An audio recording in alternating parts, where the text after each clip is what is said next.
Good afternoon. Happy Monday. As you all can see, we have a special guest with us today.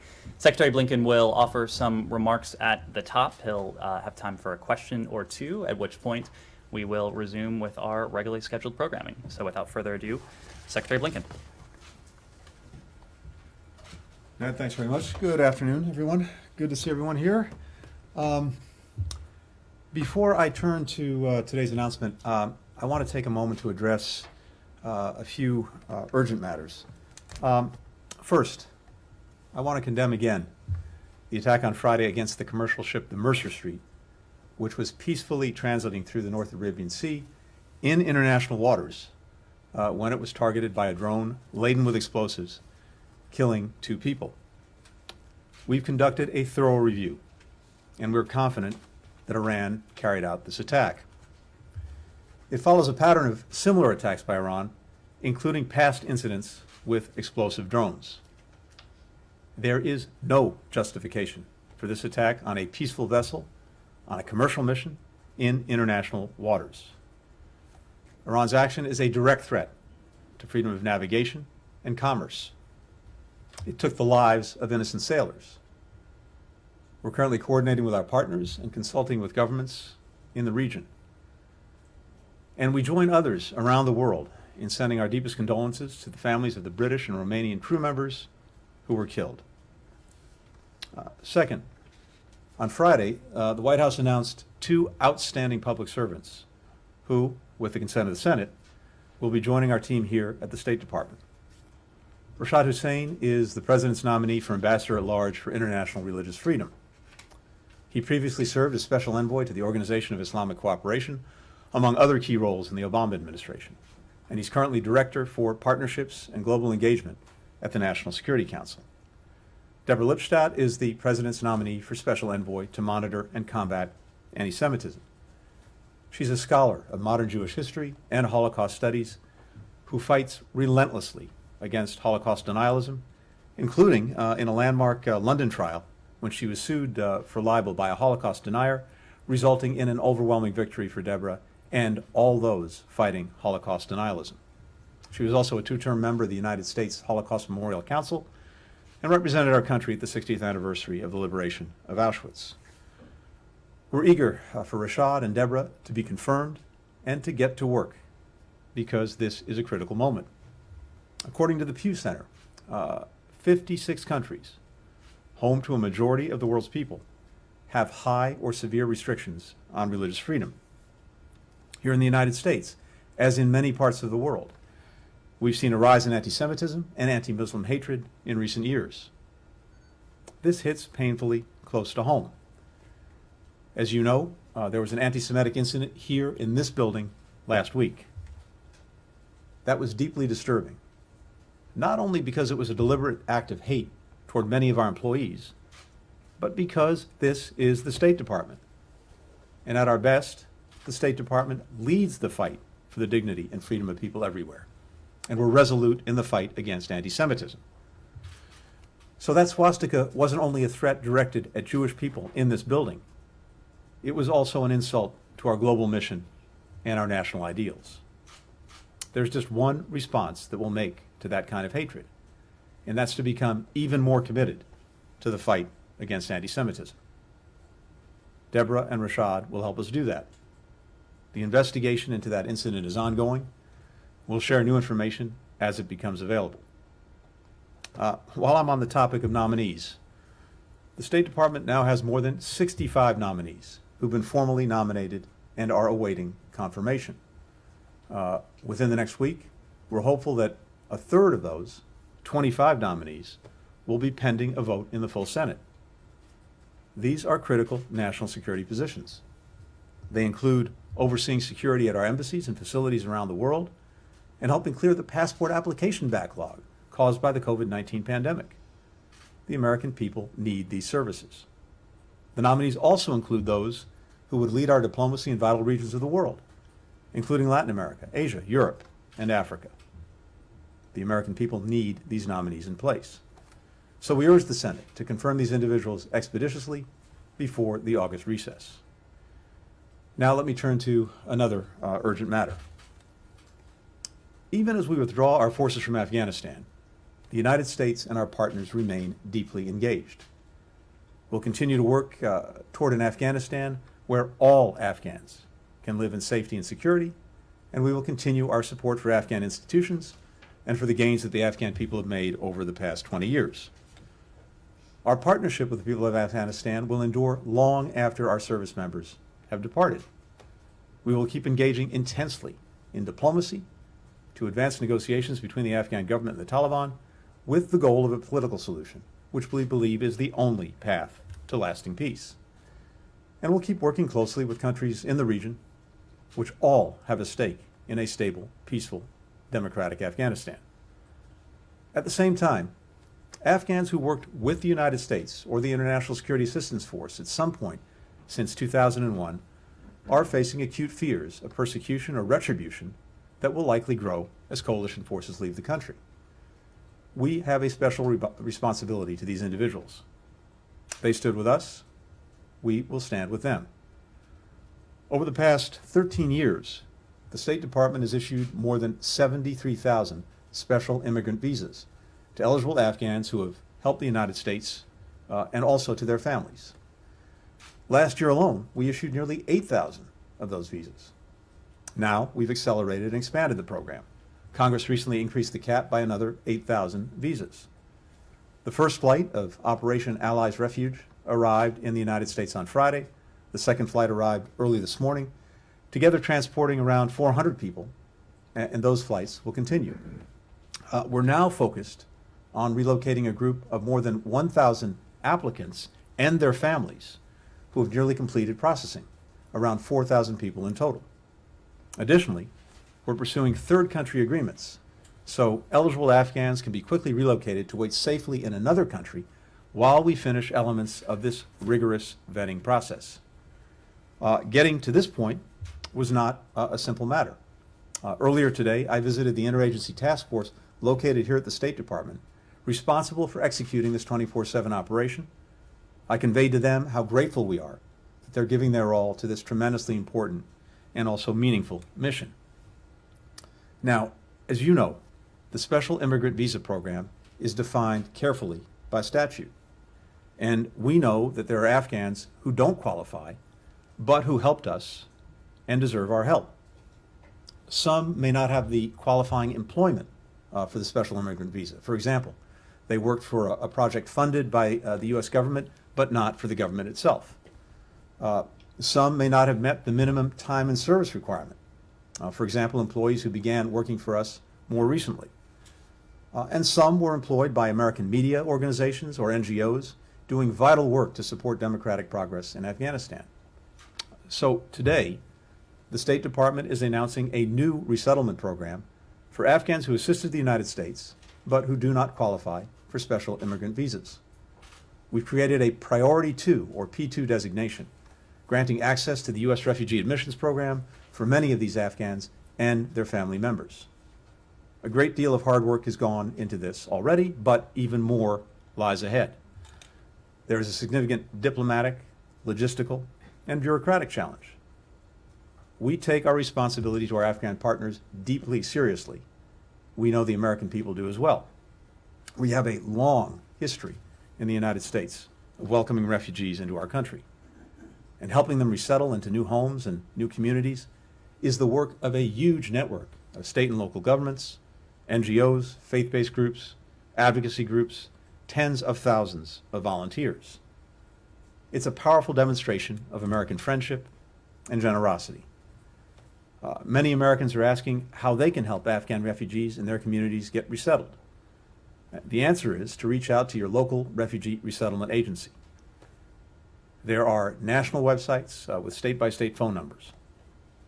These agencies are always looking for extra hands and will be grateful for the help.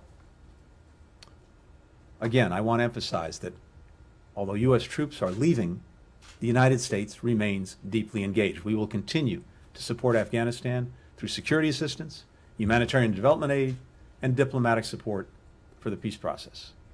The Afghan people deserve a just and lasting peace and the security and opportunity that peace makes possible. We will do all that we can to advance that goal.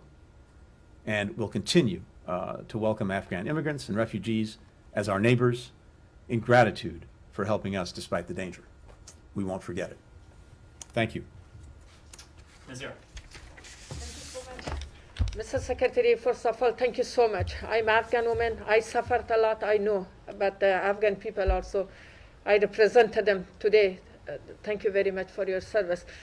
But still, Afghan people have suffered a lot, like especially Afghan journalists, especially women. They are under a lot of risk in Afghanistan. Any good news for them too? And the second Please. question is Taliban is still increasing their attack. And today, U.S. Embassy and British Embassy in Kabul said that Taliban killed innocent people in Spinbul, Kandahar. Any reaction, although they signed agreement with you guys in Doha, Qatar? No. Thank you. Thank you. So, with regard to Afghans who may fear persecution, may fear violence, and who may not qualify either for the special immigrant visa program or what I just announced today, the P2 program, they can also avail themselves of their right to seek refugee status in the United States and apply for that. Now, to be clear, you have to do that from outside of Afghanistan, from a third country. But they can go to the UNHCR, for example, and seek refugee status. We've seen the reports of atrocities being committed by the Taliban in various places where they are on the offensive.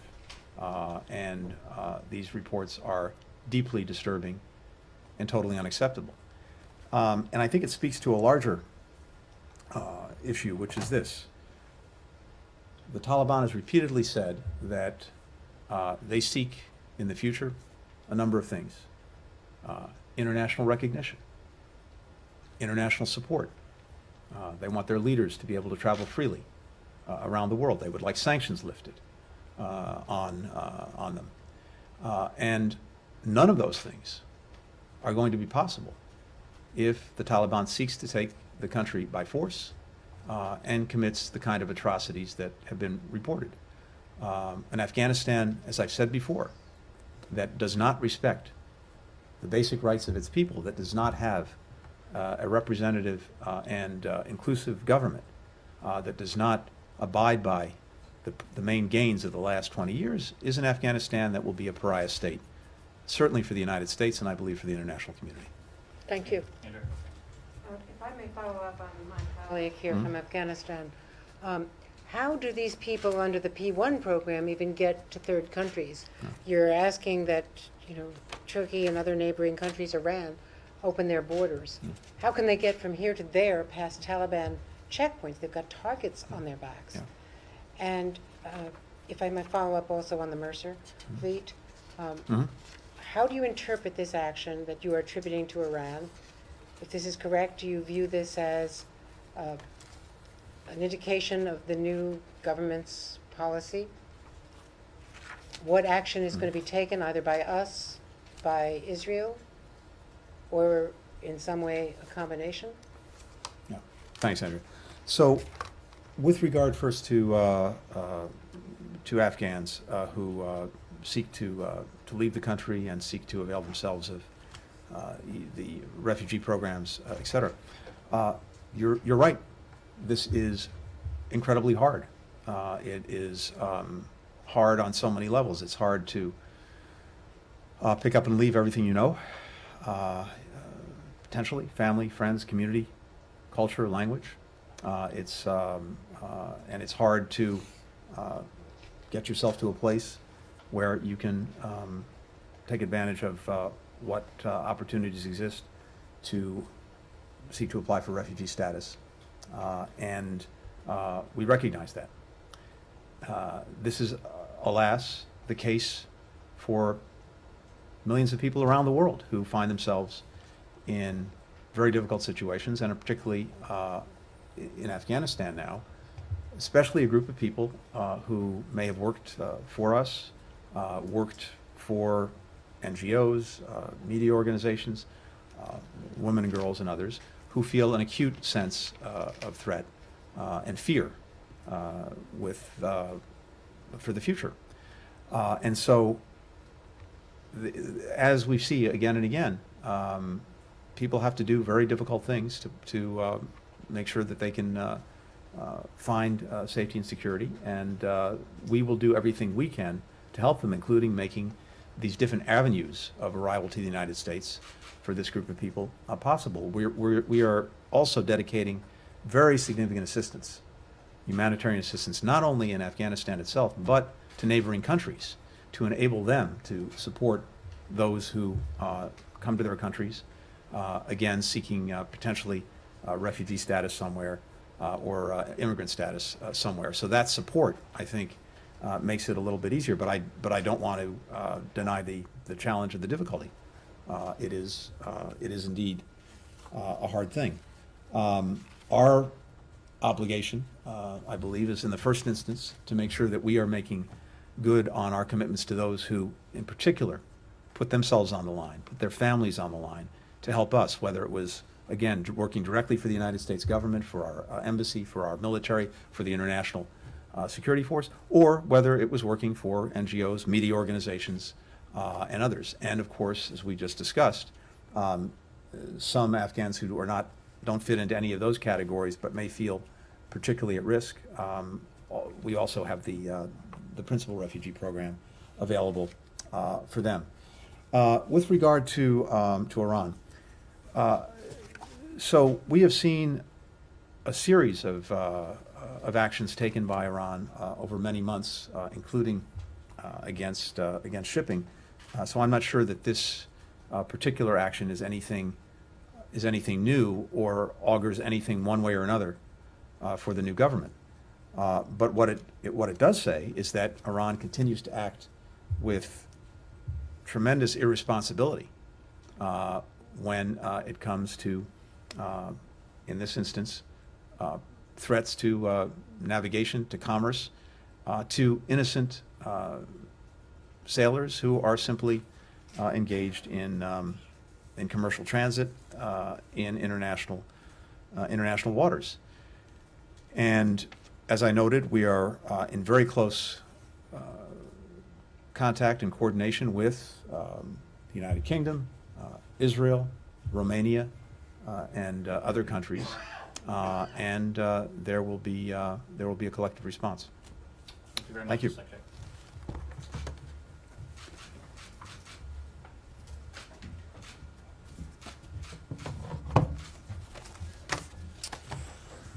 Okay.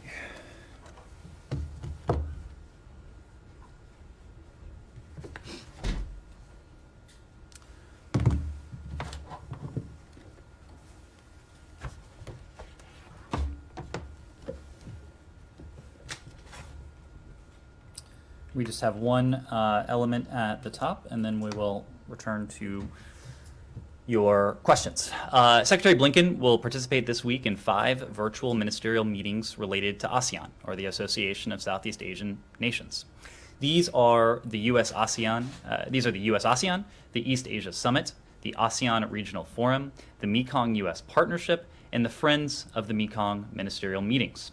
The Secretary participated in the special U.S. ASEAN Foreign Ministers meeting on July 13th and reiterated the U.S. commitment to our strategic partnership with ASEAN and our strong support for ASEAN centrality.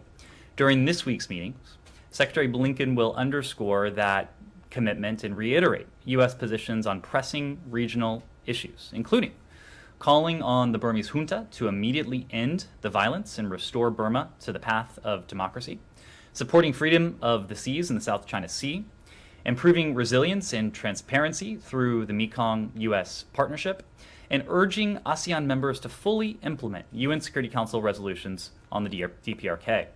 The Secretary will share with ASEAN our plans for additional support in the fight against COVID-19, including through sharing additional vaccine doses. He will also discuss our plans to support ASEAN's economic recovery and plans to combat climate change. He looks forward to a fruitful discussion with our ASEAN counterparts and regional partners this week, and we'll have more details on that as the week progresses. And so with that, happy to take your questions. Yeah, let's just start with Afghanistan. Sure. I'll be really brief because I think that after the announcement and the background call and now the Secretary's comments, we've probably got pretty much all the answers that we're going to get, I think. But I just want to make a point. The Secretary talked about how this is a gesture of friendship and generosity from the United States to this group of people who are now going to have P2 status or are eligible to apply for P2 status. But isn't it a kind of a hollow gesture if they have to leave the country at their own expense, at their own, on their, if they don't get any support in leaving the country, and then have to find a way to make ends meet for 12 to 14 months once they get to a third country? Without any assistance from you guys at all. Don't you think that significantly reduces the number of people who are going to be able to take advantage of this? Which I understand is done, it's well-meaning, but I don't, frankly, I just don't see how it's going to make much of an impact. Well, Matt, I would actually take issue with at least part of your premise. And let me just start with the requirement that you alluded to, that Afghans do in fact need to be outside of the country in order for this processing to take place. And just to put it very simply, that is due to the security situation in Afghanistan and the lack of resettlement infrastructure, including personnel, in place in the country, which is why Afghans eligible and referred to the P2 program must be outside Afghanistan in a third country for their cases to be. But just let me. That's worse than a catch-22. Matt, I'm going to. You're telling them that they can leave because the situation is too dangerous, but they can't stay because the situation they have to leave. So there are a couple elements to your question. If you would allow me to answer all of them, I certainly will. We recognize, as the Secretary said, that it is extremely difficult for Afghans to obtain a visa to a third country, or in some cases to find a way to enter a third country. We recognize that. Like many refugees, as the Secretary just said, refugees all over the world, this is not limitably unique to Afghanistan, they will face challenges seeking that safety. We are continuing to review the situation on the ground, as we have done in the context of this new P2 program, in the context of the launch of Operation Allies Refuge. We will continue to consider all available options, and our planning will evolve. The fact that we are announcing this new P2 program today is just the latest evolution of that process. It was a couple weeks ago that we announced Operation Allies Refuge, which was an evolution of our thinking, taking into account contingencies and conditions on the ground. But I also want to make very clear that once Afghans both for Afghans who are displaced internally within their own country and for Afghan refugees who have fled their country, Afghan refugees eligible to be referred to the P2 program may contact the UN High Commissioner for Human Rights, the country office in the country. High Commissioner for Refugees. Yes, for refugees. I'm sorry. In the country office.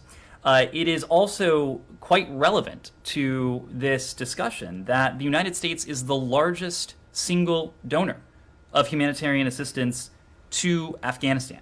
On June 4th of this year, we announced more than $266 million in new humanitarian assistance. That brings our total assistance over the course of these years to nearly $4 billion. And now humanitarian assistance from the American people helps our international humanitarian partners provide support, as I said before, to Afghans who are displaced within their own country, but also to Afghan refugees in the region. The United States has been the world's largest humanitarian donor, and that includes, as I said, to Afghan refugees in the region. This funding allows our partners to provide life-saving food, nutrition, protection, shelter, livelihood opportunities that are essential as well as other services like healthcare, water, sanitation, hygiene services, to respond to the humanitarian needs generated by conflict, by drought, and the ongoing COVID-19 epidemic. This humanitarian assistance provides protection to the most vulnerable Afghans, and that certainly includes Afghans who have been forced to make the grueling decision in some cases to have to leave their country. But let me make one other point. We are talking about this program today, the P2 program, but as you heard from the Secretary, the broader point is that we seek to establish the conditions in Afghanistan where all Afghans can achieve a level of safety and security. That's not only our goal, that is a goal that we are working with the broader international community to bring about. As we have said repeatedly, it is not only in our interest, but it's in the interest of Afghanistan's neighbors. All right. How's that goal going so far? To Afghans' neighbors to see peace and security for the people of Afghanistan. So that is why we have not only invested tremendously in this humanitarian assistance, we have not only invested and will continue to invest in our partnership with Afghan security forces, but we are investing intensively, as the Secretary said, in the diplomacy, supporting the diplomacy between the Afghan parties, bringing together the international community again, with an objective that all Afghans are able to live in peace and security within their own country. The reason we're talking about this program today, and the reason we've spoken to the SIV program and launched the very ambitious Operations Allies Refuge, is because there is a subset of Afghans who, over the course of the years, owing to their extraordinary service to the United States, be it to our military, to the State Department, or in the case of P2, the P2 program, to NGOs, to media organizations, these individuals face an especially acute threat. And so that's why, even as our goal is to bring about an Afghanistan where all Afghans can live in safety and security, we also have a special responsibility to these Afghans who face an especially acute threat. And we have designed this program in consultation with a number of stakeholders. It was late last month that a consortium of nearly 24 media organizations, as well as the Committee to Protect Journalists and other NGOs, wrote to Secretary Blinken and wrote to President Biden, writing that we urge the Biden administration to support the creation of a visa program for Afghans who worked with the U.S. press and now seek safety in the United States. As I've said before, we are always looking at conditions on the ground. We are exploring contingencies. You have seen us act as those conditions have evolved in the context of these programs that we've announced and spoken to over the course of recent weeks, and we'll continue to do that going forward. But even before the withdrawal is complete, we see tens of thousands of people fleeing, okay? And yes, while it is quite relevant that the United States is the largest humanitarian donor, isn't it also quite relevant that the reason that this is happening now is because you guys are withdrawing, and you bear not only a special responsibility to assist what's inside of the country, but also a special responsibility to those trying to get out. And this program, the P2 program in particular, which offers them no support other than the fact that they are eligible to apply if they get nominated or referred, they have to get outside the country. They have to stay there for 12 to 14 months while this is, stay wherever it is while this is processed. That's just, the Secretary said that this is an incredibly hard, it's incredibly difficult. It is. And you keep mentioning all these other refugees from around the world. Well, this is a situation where this outflow of people is directly related to the fact that you guys are leaving. Let me address a couple elements. One, P2 is a category of refugee status. You are right that the P2 designation, the P2 status, doesn't automatically confer benefits to refugees once they're outside of the country. But our point is, both through UNHCR and through the tremendous generosity of the American people, the largest humanitarian donor, $266 million just a couple months ago, billions of dollars over the course of the years. Refugees, Afghan refugees, do have support and are eligible to receive support from the United States government, from the UN, from other humanitarian donors. So it's not accurate to say that these individuals are necessarily and entirely left to fend for themselves. We don't want to sugarcoat this. This is an arduous decision for anyone to have to leave his or her country, especially if they're forced to make the journey, at least in the first instance, alone. But there are forms of support, and the United States will continue to be the largest humanitarian donor, knowing that it is the generosity of spirit of the American people. Knowing that in this case, in the case of the P2 program, in the case of the SIV program, we do have a special responsibility to these individuals who, in many cases, face an especially acute threat because of the work they have done on behalf of the American people or directly on behalf of the U.S. government. Missy. I have a few follow-up questions on Afghanistan.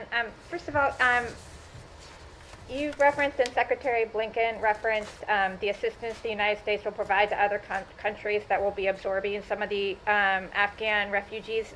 Is there anything you can say about how, if at all, that money will actually go to the people who are going to go, stay in Pakistan or wherever for the year or however long it takes for them to have their applications processed?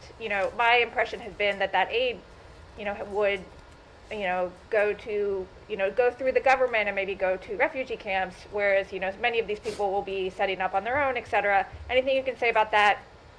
Secondly, are you going to be surging new personnel or resources to countries that are expected to have larger numbers of these people to be able to process their stuff? And then in the announcement this morning, it said that this P2 designation included people who worked for U.S.-funded projects that were funded via grants or cooperative agreements, but it did not include subcontractors. And I just wonder, why is that? Because my understanding is that, at least in the past, contracts have represented at least half of the reconstruction funding, and so the contractors usually are a smaller group. The subs are like the Afghan NGOs with the Afghan employees. Why is that the case? And finally, can you just give us an update on media access to Fort Lee? Thanks. Sure. So there's a lot there. Let me see if I can remember all that and address them in turn. Last one is easy. So in terms of what we are providing, the tremendous humanitarian support that we have provided over the years to Afghan refugees, both internally displaced refugees within internally displaced people within the country of Afghanistan and Afghan refugees outside of Afghanistan. Much of this funding goes to our international humanitarian partners, who are then in a position on the ground in neighboring countries or in the broader region to provide that support to some of the 18.4 million Afghans in need. And that includes Afghans both in Afghanistan and also Afghan refugees in the region. As I said before, these humanitarian partners then in turn can provide the sort of life-saving support that all too often is a lifeline for Afghan refugees: food, nutrition, protection, shelter, opportunities for livelihood, essential health care, water, sanitation, hygiene services. Those are the kinds of services that our humanitarian partners are in a position to provide. USAID and the department works closely with humanitarian partners not only in this region but also throughout the world in a well-honed process to see to it that funding is distributed in an effective means. In terms of personnel, we just announced this program today. We've obviously spoken when it comes to the SIV program of the universe of people who are in that pipeline already. But we just announced this program today, so I think it would be premature for us to render an estimate as to how many may apply for this. But that is relevant to your questions about eligibility. And just to recap, Afghan nationals are eligible for the P2 program under certain conditions. Number one, Afghans who do not meet the minimum time in service for an SIV, but who worked or work as employees of contractors, locally employed staff, interpreters and translators for the U.S. government, United States Forces Afghanistan, the ISAF, or International Security Assistance Force, or Resolute Support. It also applies to Afghans who worked or work for U.S. government-funded programs or projects in Afghanistan supported through a U.S. government grant or cooperative agreement, as well as Afghans who were or are employed by U.S.-based media organizations or non-governmental organizations. Now, this program was designed, as we've said before, to provide an additional form of support to those Afghans who, by dint of their work on behalf of the U.S. government or the American people, face an especially acute threat. And so this really drove the parameters of the program. The distinction between contractors and subcontractors. This program, we have designed it, as we have in the Iraqi context as well, to apply to those Afghans who, in our judgment, face an especially acute threat. That is not to say that it will cover all of those who may come under threat. Again, there is the P1 refugee program that remains available for broader groups of Afghan nationals. There's the SIV program for a separate set of nationals, and now the P2 program for these Afghan nationals who have worked for the U.S. government and for the American people over the years. In terms of media access to Fort Lee, this is something that we have explored. DoD may be able to offer additional details, but we'll continue to update you on the progress, as the Secretary did today, of the SIV relocation flights and the SIVs who have successfully arrived in the United States. DoD has referred us to the State Department, just so you know. Understood. Understood. Yes. On Afghanistan, too, Afghan president has blamed today the American troops speedy pullout for the worsening violence in his country. Do you have any comment on that? Well, there's one party that is, in most cases, responsible for the outrageous and atrocious acts of violence that have been perpetrated against the Afghan people, and that's the Taliban. Of course, other terrorist groups, ISIS-K, also active, but we have seen an increase in these ongoing Taliban attacks. They show little regard for human life, for the rights of the Afghan people, including the basic right of the Afghan people to live in safety and security. The targeted killings, the destructions of buildings, of bridges, other vital infrastructure, other violent acts against the people of Afghanistan, we recognize they are in stark contravention to statements from the Taliban leadership. We've seen from the loss of innocent Afghan life and the displacement of Afghans, the civilian population, it is the people of Afghanistan who suffer the most and who bear the brunt of these horrific attacks. If the Taliban leadership truly supports a negotiated solution to this conflict, as they say they do, as their actions in Doha potentially suggest they do, they must stop these horrific attacks. You heard this from the Secretary just now. You've heard this from him before. You've heard this from me before. But the world won't accept the imposition by force of a government in Afghanistan.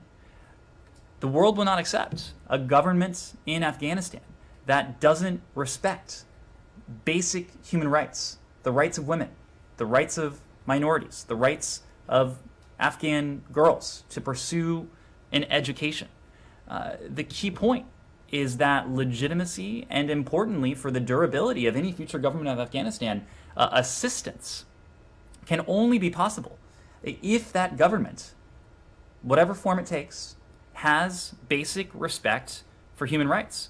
And so that's why we continue to do all we can to galvanize, to support the intra-Afghan negotiations in an effort to arrive at an Afghan-led, Afghan-owned government that fulfills the rights of its citizens and that will support, especially, the rights of the Afghan people, including that paramount right to live in safety and security, free from violence and, in some cases, persecution. Can you give one example of something that the Taliban have done on the ground that supports your theory or your wishful thinking that they care about international acceptance? One thing. Matt, we know that the Taliban seeks a role in Afghan society, seeks a leadership role in Afghan society. Of course.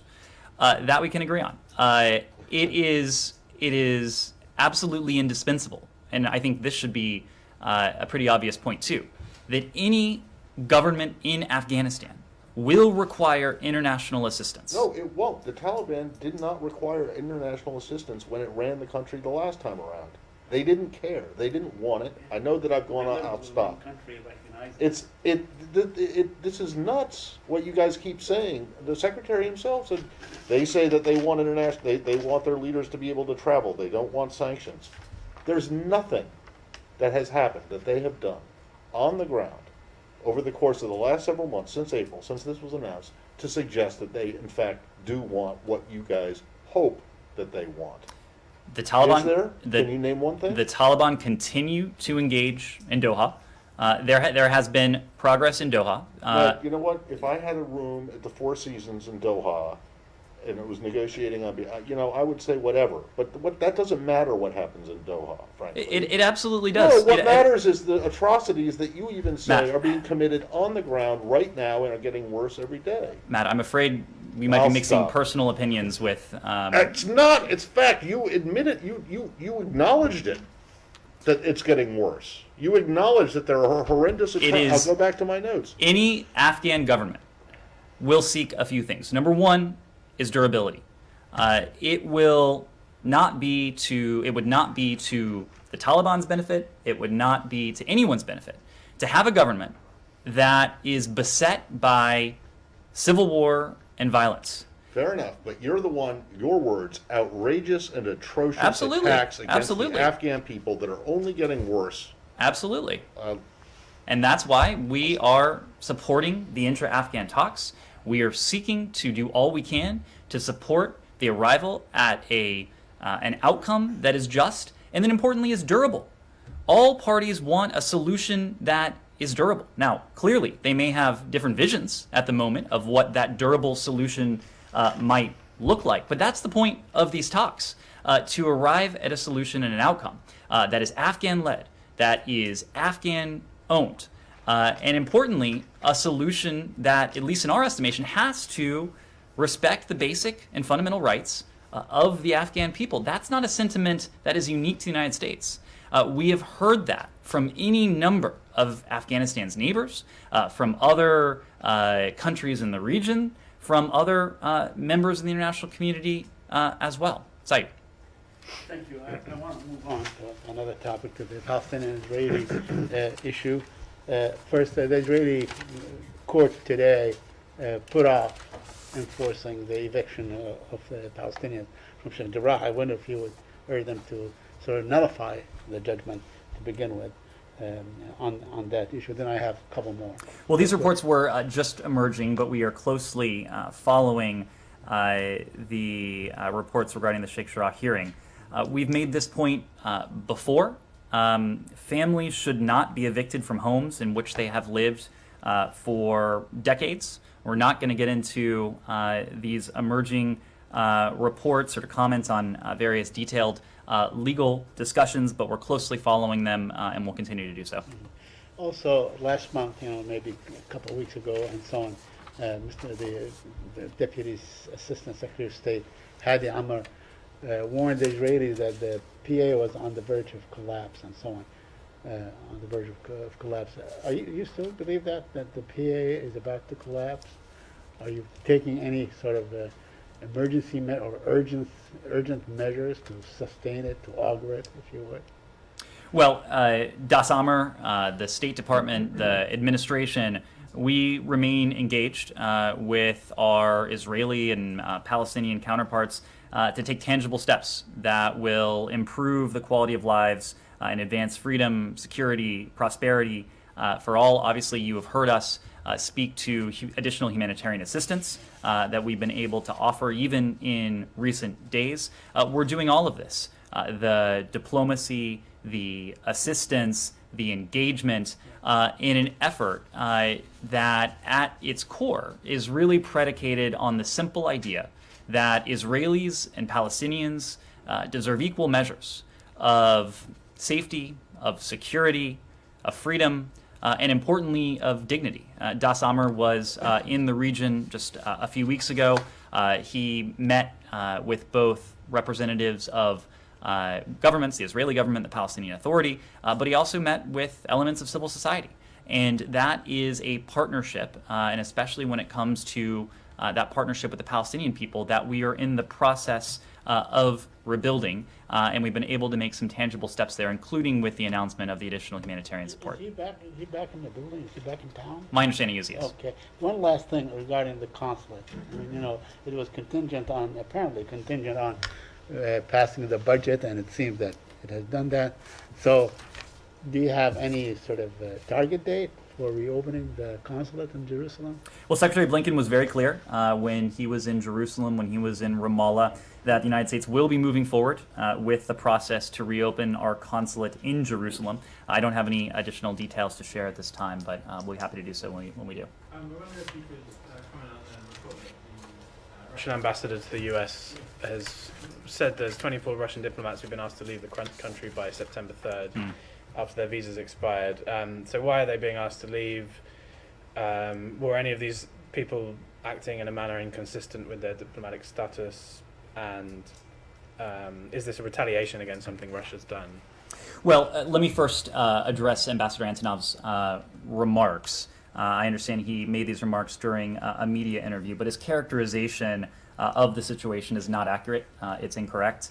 The 3-year limit on visa validity for Russians, it's nothing new. When visas expire, as you might expect, these individuals are expected to leave the country or apply for an extension.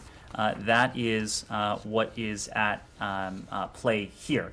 But since you did raise this issue, let me take an opportunity to speak to the broader issue, and that is a statement that you all saw from us, from Secretary Blinken, on Friday. And we issued the statement in response to what the Russian government has mandated and what took effect yesterday, and that's namely that the prohibition on the United States from retaining, hiring, or contracting Russian or third country staff, except for our Guard force, which very lamentably has forced us to let go of hundreds of staff members across Russia, across embassy and the mission community there.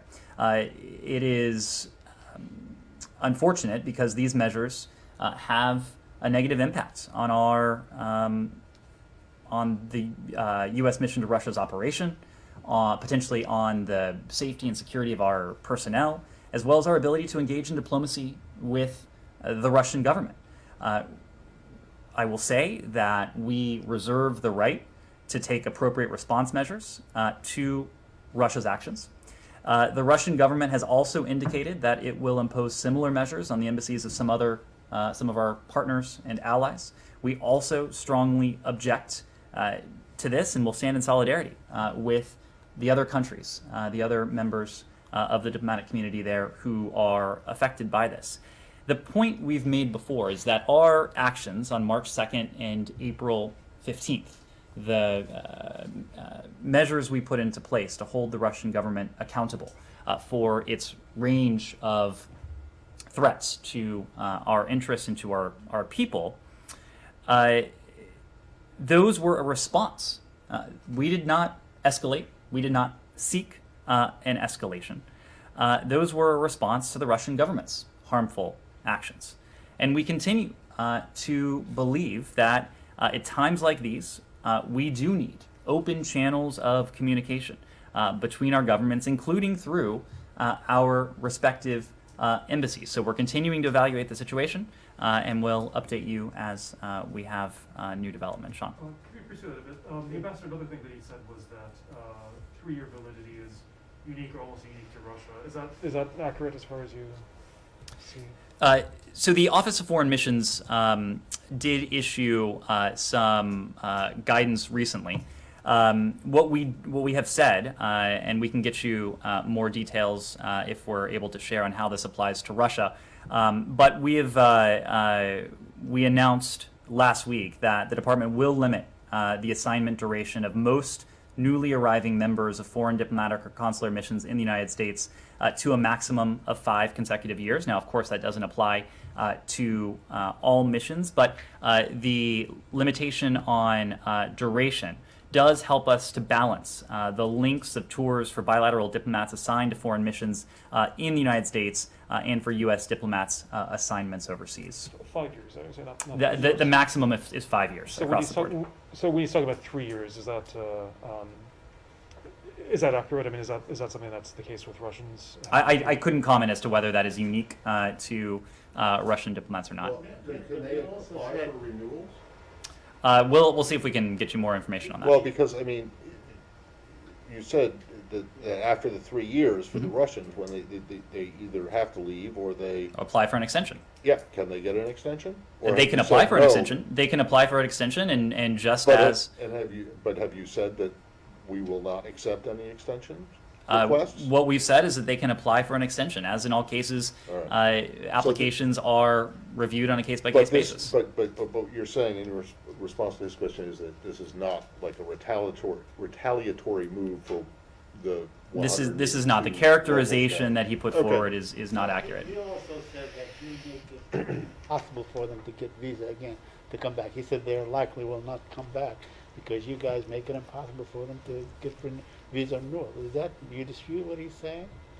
What we have consistently said is that we believe that in a relationship like this, that at least at the present is characterized by disagreement, by tension, by friction, and all of that is probably putting it lightly, that we need more communication rather than less. We think it is in our interest. We tend to think it's in the interest of our two countries that we are able to communicate effectively and openly. And we can do that through our embassies, but our embassies need to be adequately staffed. The measures that the Russian Federation put in place on Sunday has, as we said before, forced us to let go of hundreds of our employees across our facilities in Russia. That in turn has a ripple effect on our ability, on the ability of our diplomats in Russia to do their jobs. We think that is quite unfortunate. Yes? Thanks, Ned. The US NSA met with the Pakistani counterpart last week. There are reports of Pakistan supporting the Taliban. Was this conveyed in this meeting to Pakistan? And what is their response? And my second question is, what's the US's assessment with the meeting between the Chinese foreign minister and the senior Taliban leaders last week? Well, as you know, the White House, I believe, did put out a readout of National Security Advisor Sullivan's meeting with his Pakistani counterpart. So I would refer you to that document. When it comes to Pakistan and its role in the region, we do appreciate Pakistan's efforts to advance the Afghan peace process and stability in South Asia, including by encouraging the Taliban to engage in substantive negotiations. Pakistan has much to gain and will continue to have a critical role, will be well positioned to have a role in supporting the outcome that not only the United States seeks, but that many of our international partners, many of the countries in the region also seek. So we'll continue to work and to communicate closely with our Pakistani partners on this. And China? Oh, on China. Well, we've made the point before when it comes to the PRC that this is a relationship that, to use one word, is complex. To use three terms, it is one that is oriented around competition. In some areas, it is adversarial. In some areas, it is cooperative.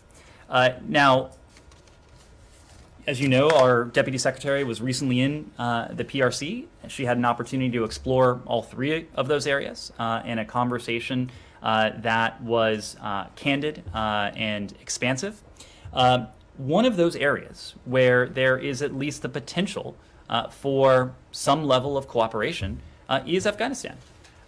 As we've said before, it is in no one's interest to see the country descend into all-out civil war, to see the country racked by violence for years to come.